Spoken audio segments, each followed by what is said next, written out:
My name is Marsha-Gaye Knight. I go by Marsha-Gaye, as my parents would like to have it, or I Okay. go by MG or Marsha, either any one of those three. Totally fine with me, whichever is easier, comes more naturally for you. I am the founder of Black in Sport Business, which is an organization that aims to connect Black sport professionals across Canada to kind of build a community, build a network, and help the next generation coming into the space to better navigate. So the whole aim and purpose of it is to just be able to find connection points. And I've always felt like working in this space, I was the only one. And I've come Hmm. to realize since forming BSB, I'm not the only one. There are a lot more of us. So Yep. I think the first goal has been really achieved in that remarkable kind of step. So we're just continuing to build from there and creating a great community that years to come, hopefully, from now, we'll be able to help the next generation coming in to navigate better in the space and learn from Yes. our mistakes. Oh, absolutely. So on two levels, I hear that. One, I think what you're doing is amazing, and then now you start to see, like I said, like Kia Nurse, and you see like Kayla Gray, and you see Black women as sportscasters and doing these roles that like we didn't see even 2 years ago, right? Sort of thing. So you start to see it on that big level, but then like you're saying, in the background, a lot more of that is happening. So that's cool. Yeah. The other side that I see that is within the Pilates space. So in the last year and a half, 2 years, we're starting to see that people are now asking questions like, why isn't there more representation in Pilates magazines or speaking at conferences or getting, on like teaching on on demand platforms. Right. And so we start to ask more of those questions, and we're starting to see more faces that look like us in those spaces. There's Mhm. accountability that's created. So I'm seeing it happen on both levels, where you're seeing that with Black in sport businesses and then also in the Yeah. Pilates space. So we're talking, and I'm asking you questions like to hear more about you, but also to hear how our industry can learn from what, the sport business industry is learning as well, right? So, Yeah. The sport business industry for me should be the sport industry as a whole should be a pioneer in terms of how we navigate sport. Because sport, in my mind, there are only two universal unification tools: music and sport. So right. sports should be leading the way in this whole DE&I space and showing everybody else how it can be done well and what the Yes. benefits of it are long term. So if sport doesn't do that, I think it would have failed miserably for a number of reasons, because I think that's the whole purpose of sport, is to break down barriers and to create spaces. So if we're not doing that for our own people, then we're just basically a bunch of hypocrites and we need to do better. But Yeah. yeah, we challenge ourselves in that way. Interesting. It's interesting that you say like music and sport as those unifiers, Yep. because I was watching High on the Hog on Netflix, where he's talking about food, and he was saying food Mhm. is a universal unifier.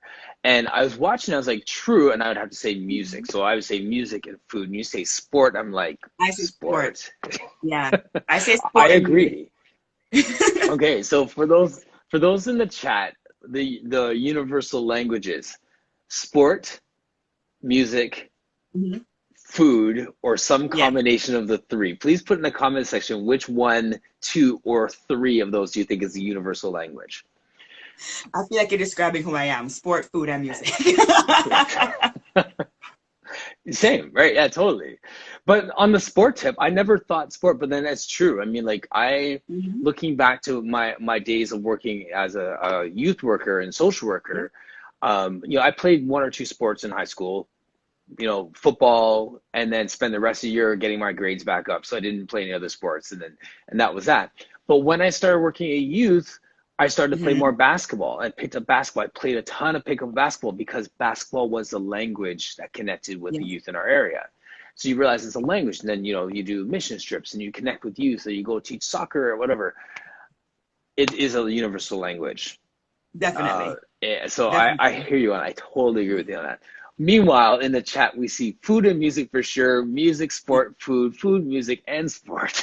So there's a consensus among everybody. I see Shireen is like, yes, food and music, capital letters. Yes. And you had to also, oh, here we go. Here's Joel's comment. Sport, music, food, I think they all go together. I like to eat while I watch sports, like the consensus cheese Oh. one and listening to music. Ooh, Facts. okay. So they're like overlapping stories there. So I like that. Yes.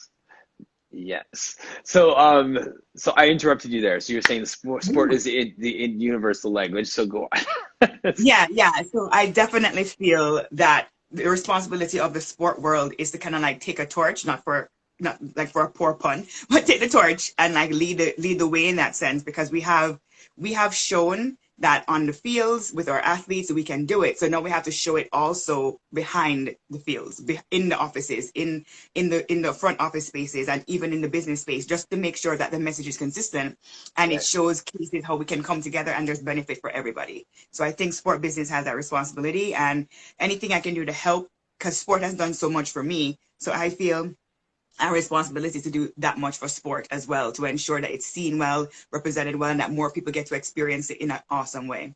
Yes. Amazing. So can you talk about your sport background?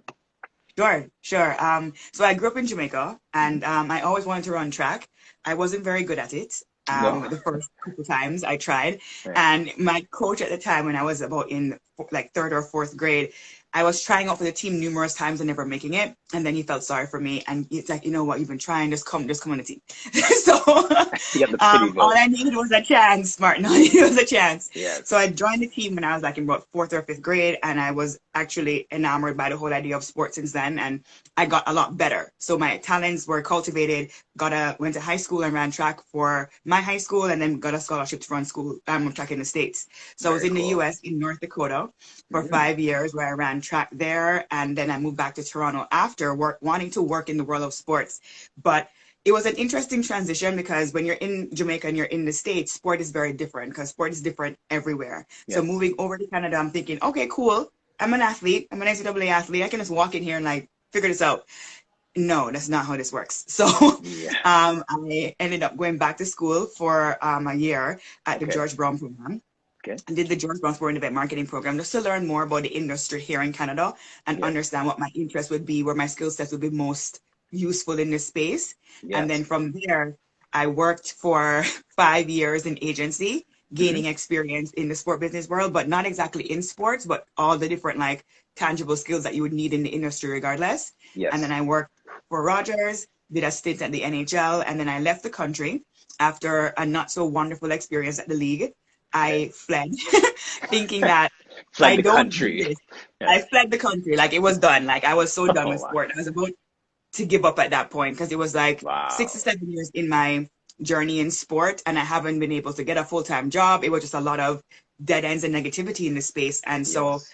I said to myself, if I want to work in the Olympics, and that's what I really want to do, Hmm. now I have the opportunity. I'm no longer at the league. What can I do to make that happen? So I took a chance, applied for a master's program in Greece, and I got in. So I went and Wow. studied my Olympic studies degree in Greece, and then I came back.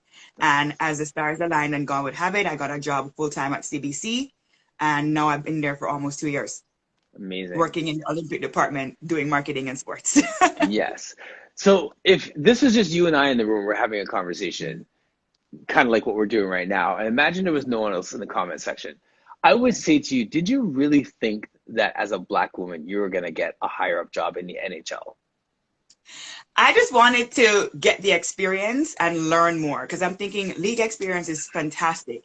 I don't think I ever thought about it in a long-term perspective, Martin, to be honest. I just said, this is a great opportunity. It was my first full-time job after like 7 years of trying. And I'm like, yes, now is my time to kind of like launch pad everything in my sport career that I really wanted. And Mhm. it didn't do that. So I didn't think about it as a long-term thing. I thought about it as a great opportunity to learn and grow from a great organization. Right. And yeah, it turned out to be the catalyst for me moving in a different direction where I was supposed to be. Of course. And that's, I mean, that's such a positive spin on it instead of sitting, with your arms crossed, bitter at the world. Um, 100%. right. I'm sure you had a moment like that too, but Yeah, the first 24 hours. The first 24 hours you're allowed to be upset, but after that you have to do something about it. right. Exactly. Tell me about your master's program. Like that sounds fascinating. So Master Olympic stays in Greece, Correct. where the Olympics are So from. where the Olympics originated. Exactly. So Yes. how it works, it was a very cool program. I don't really know how I found it. That's why I think it's a whole divine process, to be honest. It was a point where I had gone to Rio in 2016, And when I went to Rio, I realized what sport could be in terms of when you're in North America, you're working in the professional leagues. There's a gap for me from a Okay. value-based perspective. Yes, we do this. Yes, we get the money. But I always felt it was more about optics and the bottom line. And for me, And nothing in sport was between. nothing in between, nothing Yes. more wholesome, right? Gotcha. Yes. So I felt like when I went to the Olympics, it felt more complete. It felt like they were really pushing values I supported. And the Olympics are all about respect, excellence, and friendship. Those are their value points. And when you go there and you experience it, you really feel that. You feel a connection between all these different nations. You feel people literally coming together to celebrate sport in a really big way. And you're like, I want to be a part of this. And Yes. as a child, I wanted to be a part of it, but I never knew I could do it now. I thought like it was probably a reach goal. So Yes. when I came back from Rio, I was like, I drank all the Kool-Aid, sipped all the drinks. I was like all in it. Yes. And when the league let me go, I said to myself, okay, you're at a turning point now. You really can say, I'm going to keep pursuing what I think I should pursue, or I'm going to try and just double down on what I really want to do and take a leap. So Good I checkpoint. said, how I've always transitioned is through education. So education has always been my transition point. So when I came to Canada, didn't know what to do, I went to school. So I use that same model. Like if I want to work in the Olympics, I don't know much about it. I got to go to school. So I applied for the master's program after finding it through different resources, Mm-hmm. and they only take 30 people a year. So I'm like, Wow. well, that's the worst that could happen, right? Right. Yeah. So I applied and I got in, and it was interesting because they don't tell you anything before you go. So my friends can attest like to the extreme amount of anxiety and nerves about it because you really don't know what you're walking into. But Right. it was 8 students from 25 different countries, and we literally became family on the first day. And we did a lot of stuff. So the first semester is all about the history of Olympics, Okay. pedagogy, background, knowing more about the games, where the sports come from, how they originated, why ethics is important, why the value bases are important. And then the second semester, you dive more into the modern Olympics, the Okay. marketing, the executions, like that kind of stuff, and why it's Yes. important, how to keep the IOC and the legacy cultivating and going long term. So those are the things we did. So Interesting. it was cool, and I was like, I learned so much more than I ever thought I would. And now I'm like, so now I feel so immersed in the Olympic world in a really, really big way, and I really feel like I did the right thing by stepping out and taking that risk. Wow. That's fascinating. That is really fascinating. So now your the name of your business, the vision of your business. Can you talk Yeah. about like why you called it that and what the real vision of it is? So I'm going to take you back to the NHL, where it got to the point where I was so uncomfortable and unhappy in my work environment that I would no longer transit to work, but I would drive to work so I could sit in my car and cry. And I remember one day it was really, really bad. I know That's I'm a like grown woman and I'm gonna tell you I cry. Like this is just how it was. It was just not a comfortable space for me at all. It wasn't contributing to my growth. no, And I yeah. remember sitting in my car, getting ready to go in, like wiping up all the tears like a little punk, like let's just get it together. Let's pull myself together And here. Yes. like just muscle it in. And I remember saying to myself, remember this moment right here. Remember how low, how broken you feel right here. And remember that you want to be you don't want anybody else to feel this way, because that's always been my mindset. Like no one Yes. should come to pursue their passions and feel completely demolished as a person. So Yes. remember this moment right here, and remember how low you feel, and try and do something about it so then the people coming in after you don't feel this way. So I kind of took that at the time, and I'm like, you know what, I'm too Okay. distracted with tears right now, I don't even know what you're talking about. So fast forward to 2020, we're all at home. We're experiencing everything that's happening with the racial reckoning with George Floyd. And I knew that at that point, that whole conversation I had with myself 3 years ago, it was relevant now. And I remember Yes. thinking, like, when I was going through that at the NHL, I had no one to turn to who looked like me, who could help me. I felt literally on an island, screaming off the top of my lungs, and no one came to help me.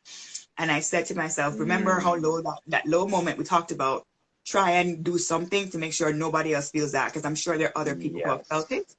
And there are other people who, if we don't do something about it, will continue to feel it. So I kind of just got consultation from a few people. I'm like, do we have this in Canada? And they're like, no. I'm like, well, that's weird.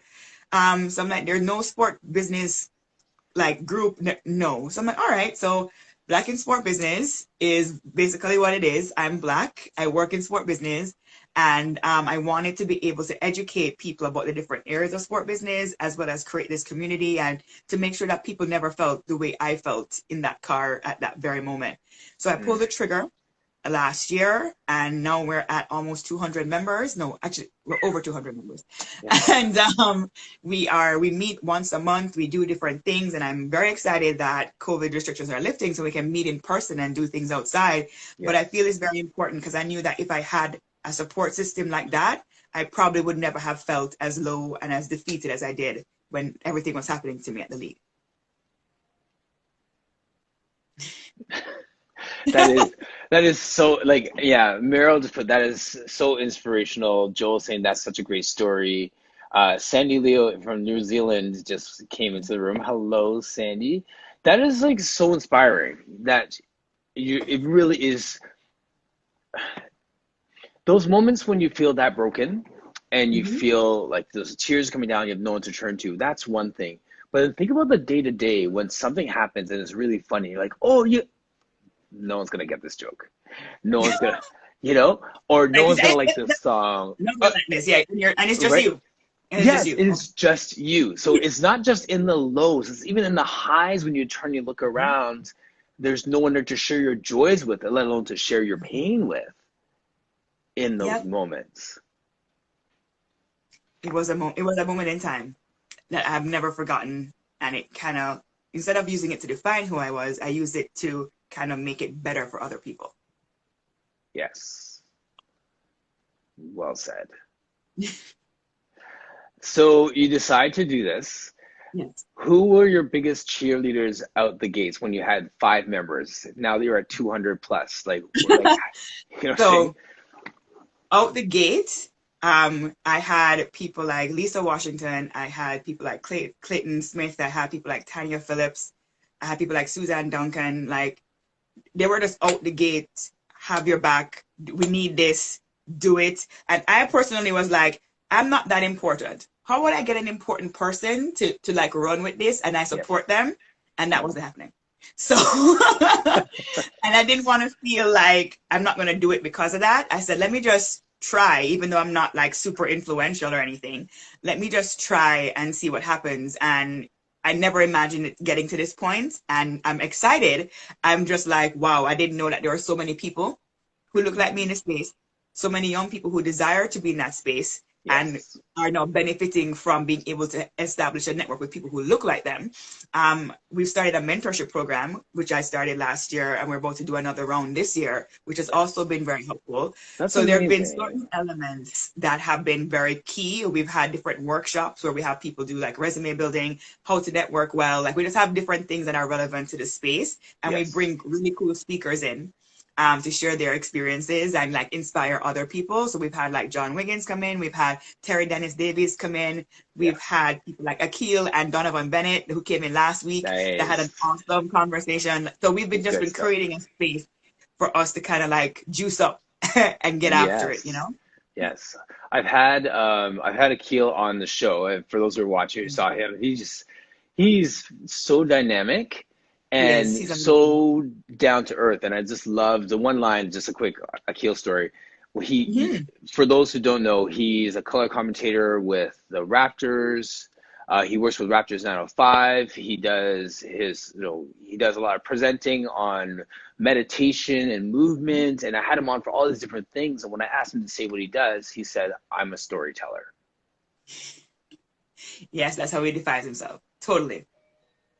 Because whether it's talking basketball or sharing Mhm. meditation and movement and mindfulness, you're telling a story, you're painting a story, you're bringing Yeah. people along, all these different things. So he's so dynamic, and to have him in your corner in that way, that's fantastic. You mentioned some Absolutely. amazing people, and that just comes out of your passion. I think, for those who are watching too, I'm just so inspired by the fact that in spite of the fact that you don't have some big superstar status, so to speak, you're doing this anyways, and people are coming along because they share the same passion, they see the same things, and they've probably felt the same thing you felt at some point.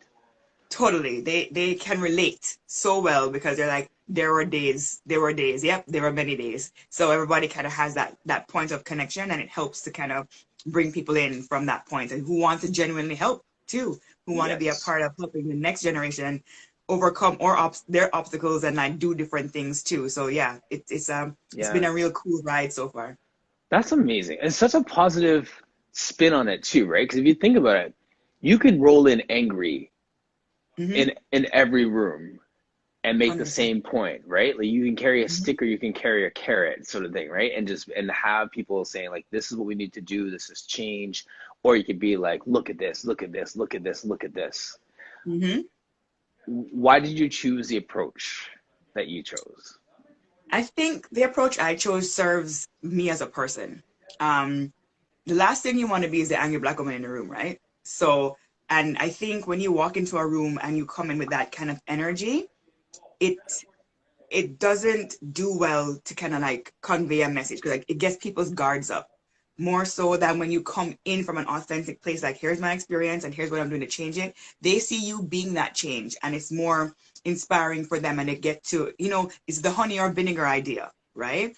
And for Mhm. me, I naturally tend to want to help people way more than I want to kind of like prove a point sometimes.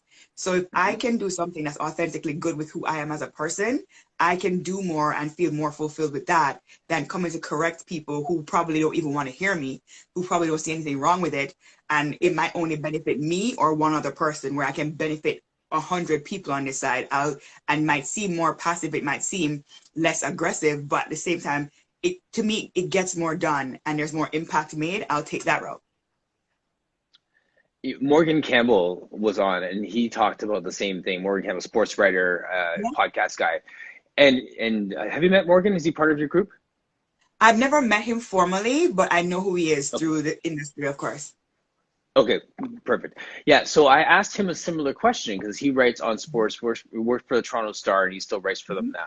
And I was asking him that a very similar question in terms of his approach, and he was saying basically, can't quote it perfectly, but he said, there's no way that my article or my rhetoric is going to convince someone who was born into racism, who lives Mhm. in the middle of Saskatchewan somewhere and never sees people of color and all these different things. My one word isn't going to be the thing that's going to suddenly change this person.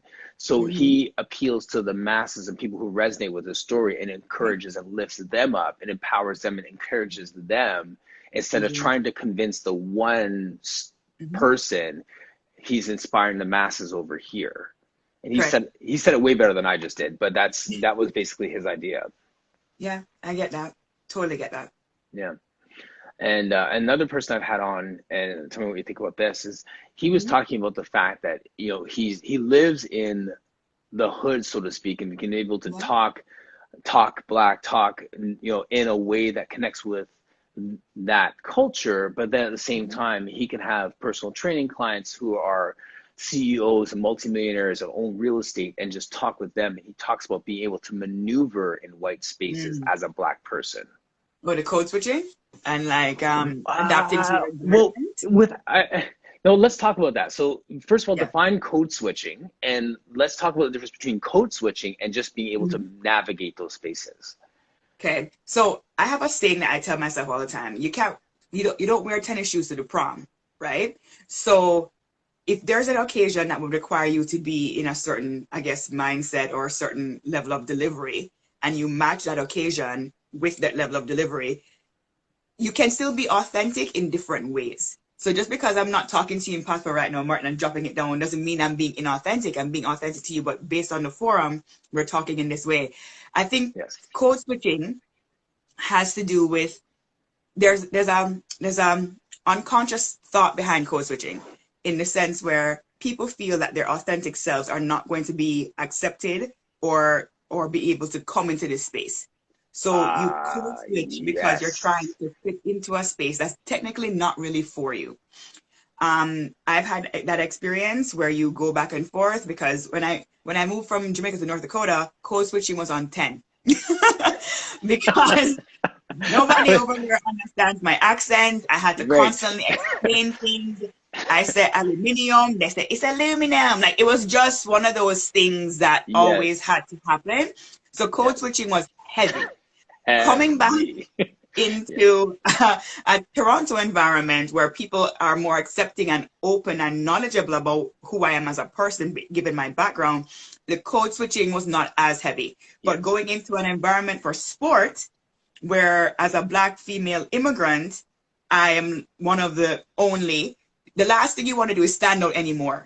So you have Yes. to code switch again. Just be like, hi, everybody. Thank you so much for having me. It's Yeah. great. My friends make fun of me all the time, but I feel like there's been a point where Black people were subjected to feel that way because they were not Yes. accepted. By their entirety wasn't accepted. Entirety was And accepted. their Yes. entirety wasn't accepted. And so you try to adapt to environments to make your life easier. Hmm.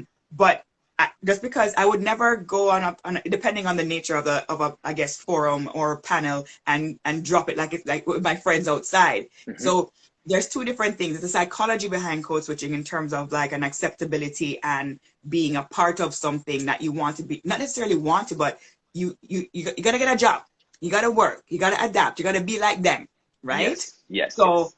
in order for that to happen, you need to be like them, sound like them, look like them, straighten your hair, do all these things just to be more accepted. Whereas code switching is like, okay, we're gonna go back and forth here because I can't be talking like this to my mother.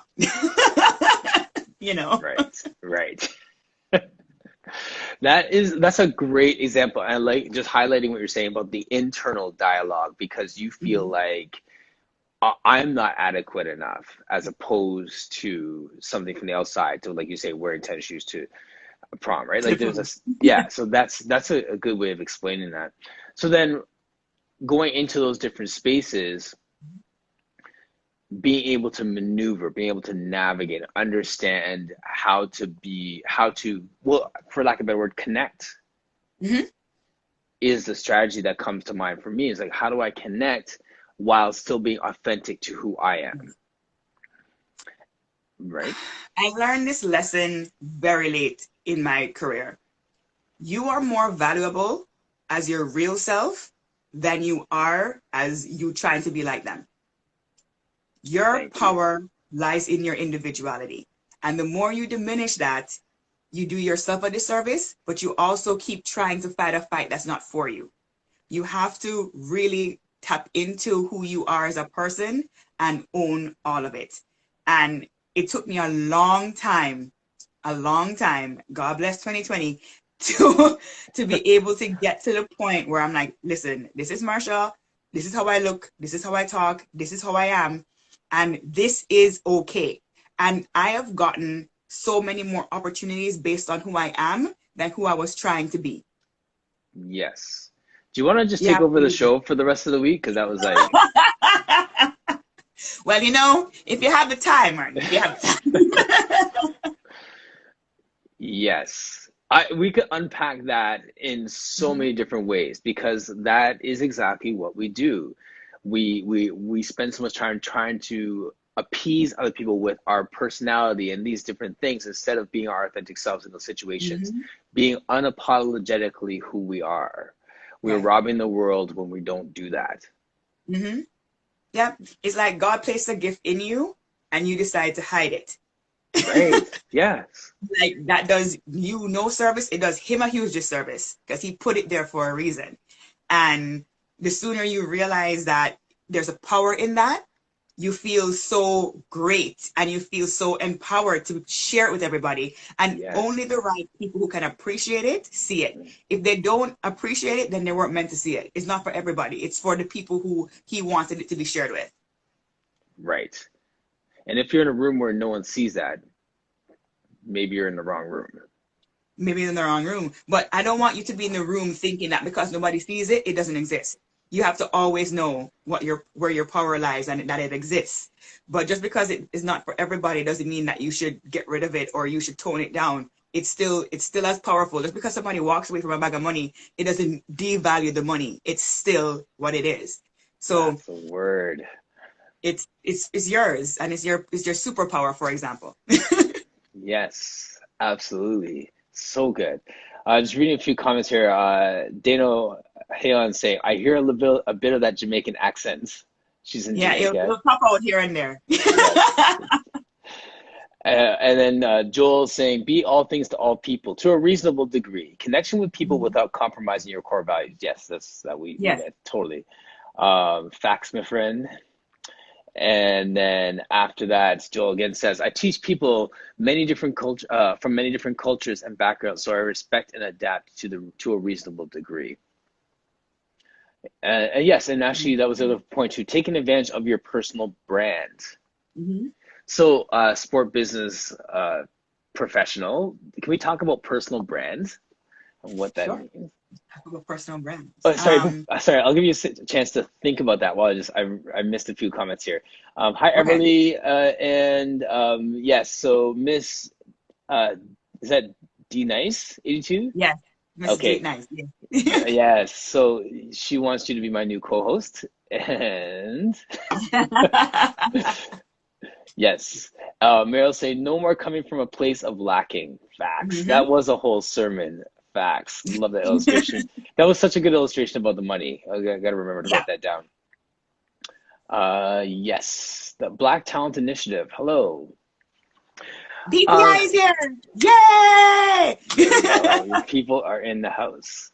So personal branding. So that was in the context of you were saying about being authentically yourself and bring yourself to the room. So I love that because we start talking marketing and saying, okay, well, how do I brand the studio behind you, and then all these different things. But then there is a personal brand, which is us walking into a room, being ourselves without having to code shift inauthentically and having to be somewhere we're not in those different things. So can you just talk to that notion of personal branding?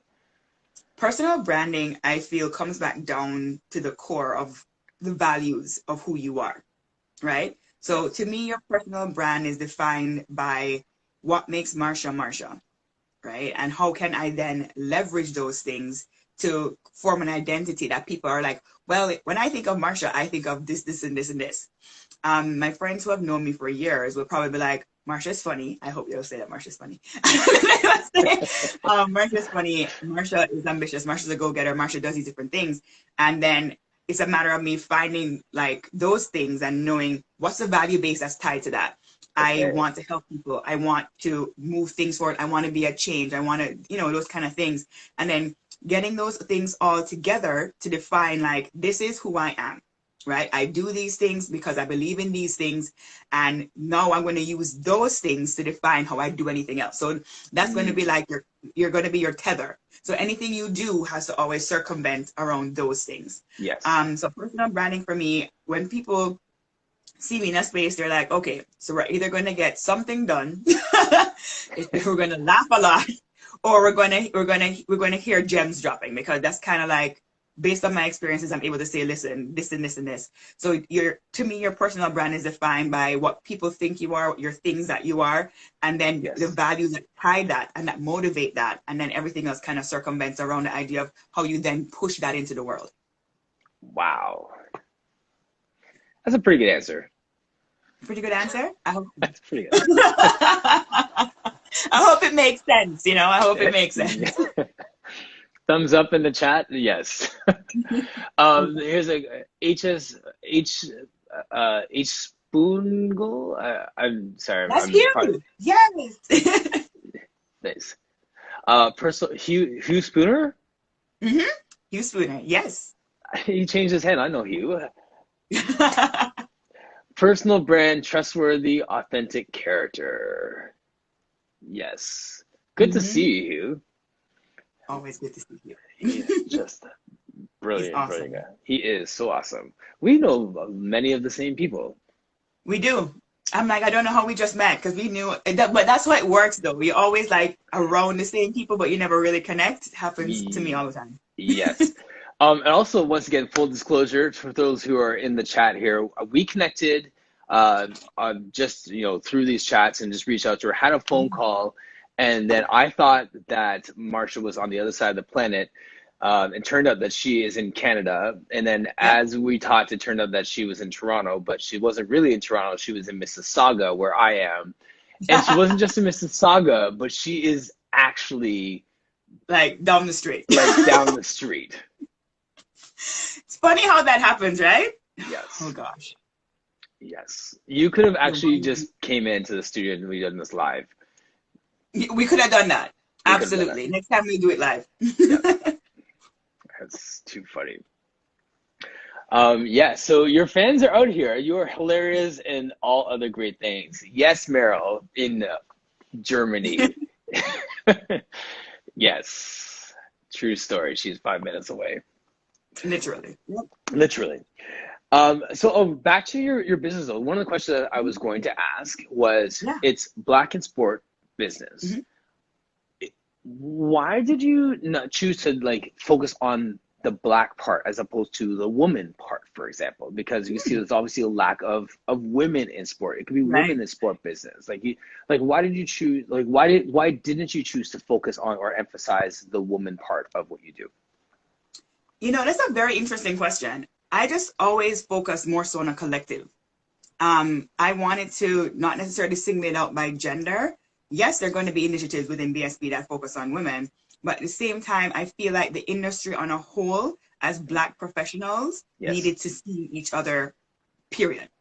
Yes. Male, female didn't matter to me. So I didn't really want to zone in on one, because I feel like when you zone in on one, I might get backlash for this. You neglect another, but I just wanted to be able to build or Blackness as a whole, Yes. and not really like single out males or females, but just us collectively. Yes, the collective. Yeah, so I won't call it backlash, but I'll explain to you what happened to me the other day as I would explain to a Yeah. client who is Asian how if I was to do a Pilates teacher training program in my space here, Yeah. my strategy would be to reach out to all the Black male personal trainers that I know within a 50-kilometer radius. Okay. And Okay. I would just literally just target Black personal trainers. Okay. And Black right, male.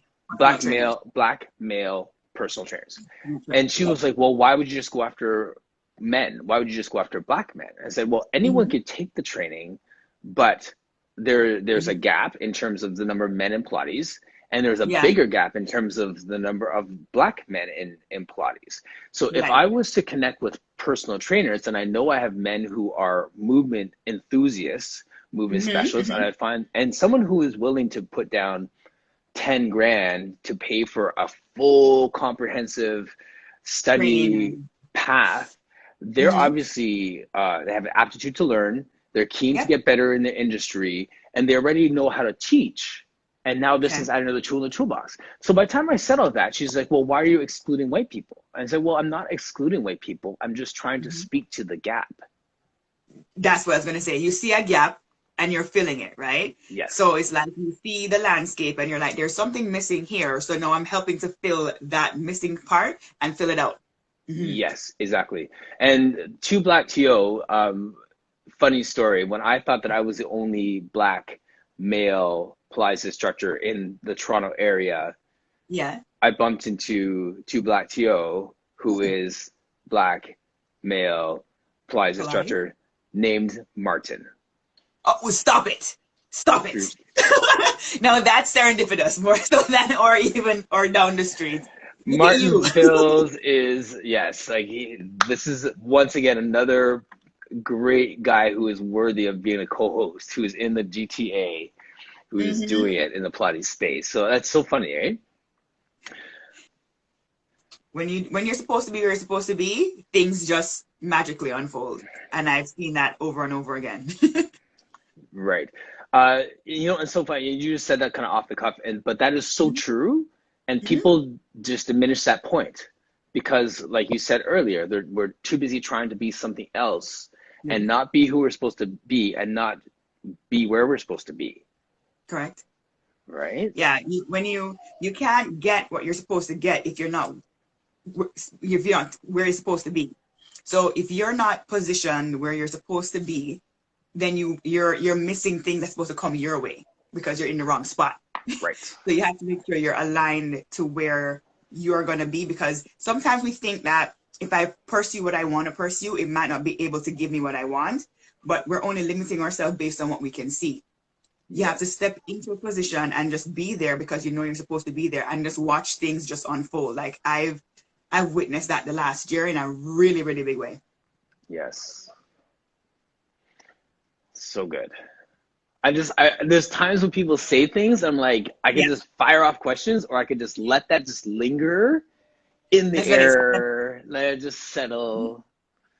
The comments will Yeah, come through. People will, I'm just talking for talking's sake now, but the comments will come through because there's a bit of the delay, and then someone will say something. So that's, yeah, I just like to just take my time. I'm not afraid of silence coming from the social work background. Just reading some of the comments here. sure. Oh yeah, Martin said, just when you thought you were the only black Martin in the GTA teaching Pilates. It's funny. That whole illusion is shattered now. Shattered. I gotta rebrand myself.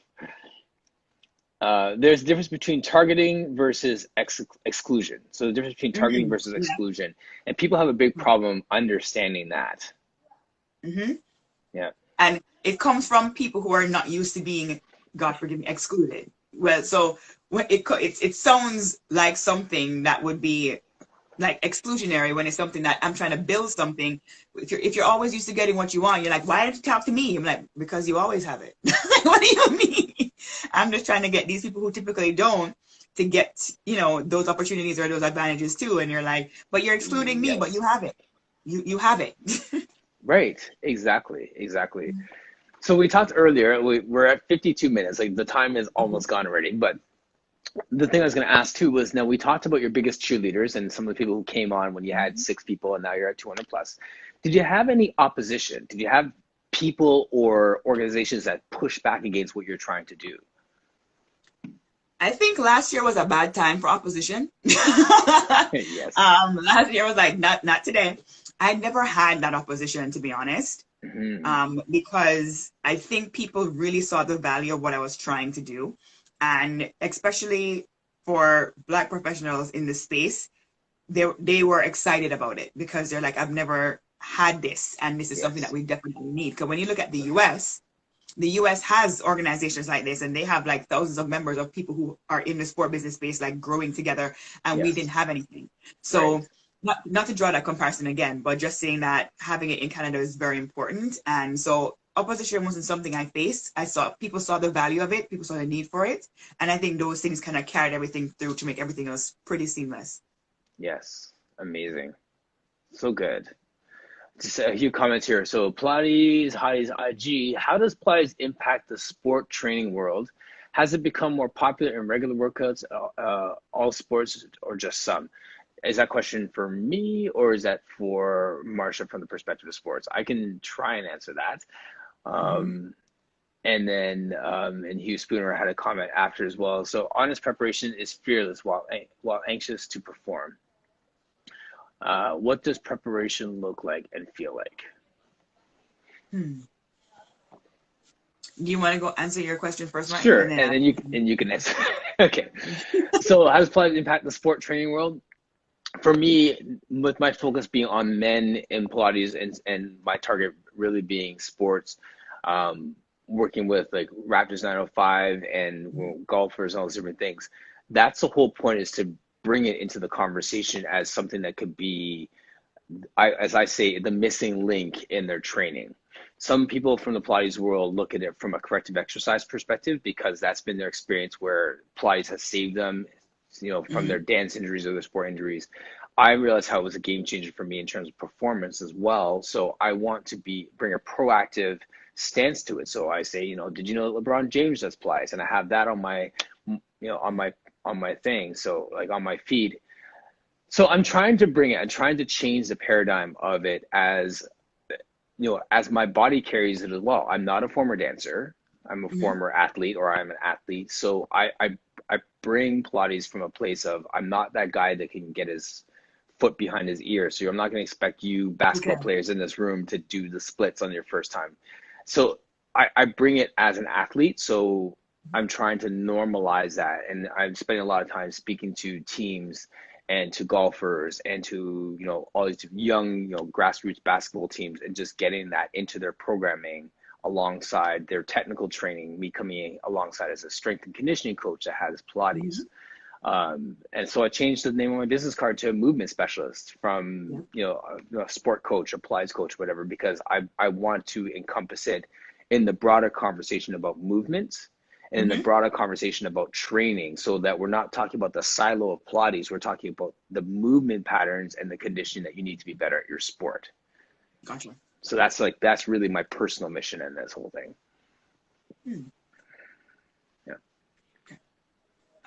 Let me scroll down. I'm scrolling while you're talking too. Sure. And then I'll answer Hugh's question. What does preparation feel like or look like? That's a hard question, to be honest. Yeah, that's why I'm glad you're answering it. I will do my best to be as honest as I can about this. There's a lot of things that go into being prepared. You can do your research, do your pieces, but if the opportunity does not present itself, are you prepared though? So you have to always make sure that it's like my friend gave an analogy. She was on the chat earlier, Justine gave an analogy once that she got from church, where it was, you want it to rain, but you never carry an umbrella. So if you really want to be prepared for something, you have to do what you have to do to act like it's already done. Yes. So I think preparation is conditioning your mind and body to know that something is going to be done and stepping out. Like, so whenever it happens, whenever the opportunity presents itself, you are then ready for it, because you know it's something that you've been preparing for, something that you have put down to say that this is what I'm going to do. And I'm now stepping out saying that when the opportunity arises, I will be ready for it. So if I wanted to do BSB, I had it in my mind for years, didn't know when it was, but when this opportunity came, everything kind of started rolling, and I just started like hitting. And it was funny how everything started flowing really, really easily. Yes. Because I had already mentally like mulled over it and thought about how it was going to work. BSB came really easy, like naturally for me. I'm like, oh, like Backstreet Boys, but BSB, that'd be really cool. I like letters. And everything like it came out really authentically, because in my mind I had already started putting to the motions that this was going to happen. Yes. The body can only go where the mind has already been. Correct. Yeah.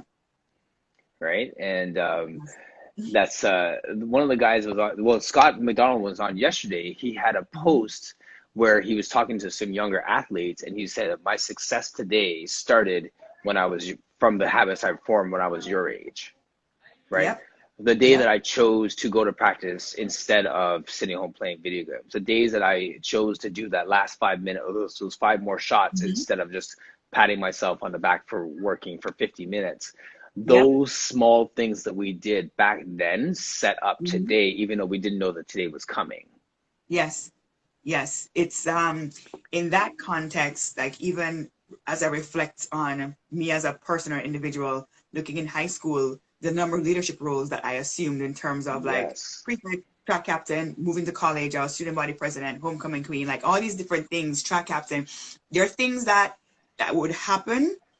And you're like, okay, what is this setting me up for? And then you get to this point and you realize that all the skills that you had cultivated and developed within those different positions set you up for where you are and what you're doing. And you're like, oh, gotcha. That's exactly it. I think about that as I do these conversations. Like, I went to school for counseling, and it's listening, and it's asking questions, and it's encouraging people and taking people on a path. I do that 5 days a week here, and I'm enjoying every second of it. It is the highlight of my day in many regards. And even today, where we confirmed this like 15 minutes before we came to air, and this is like one of the best conversations I've had, right? Where it's just so great. Those are the best. I love those. Those are the best, right? So we prepare for those moments through the things we did in diligence 10 years ago, right? Like exactly. Right. All these things that you didn't know were important. I'm still waiting to figure out what me working at David's Bridal for 5 years, what that's going to turn into. I'm still waiting. I don't know if it's because I'm meant to help my friends at their weddings. I don't know. But I'm still waiting to figure out what that prepared me for. The story is not done. Never finished. No. Yes. Joel is saying, thanks for sharing your knowledge and your life experience. It was great to meet you. Great to meet you too. Thank you for sharing with us and coming in and taking the time. Absolutely. Well, this definitely will not be our last conversation, especially since you're close enough that we Right. can do coffee sometime. So that's gonna happen. Absolutely. And yes, all the best in your business. Like, let us know how we can support. I definitely want to check out your events. Even Hmm. though I guess, yeah. Do I qualify as being black in sport Yeah, business?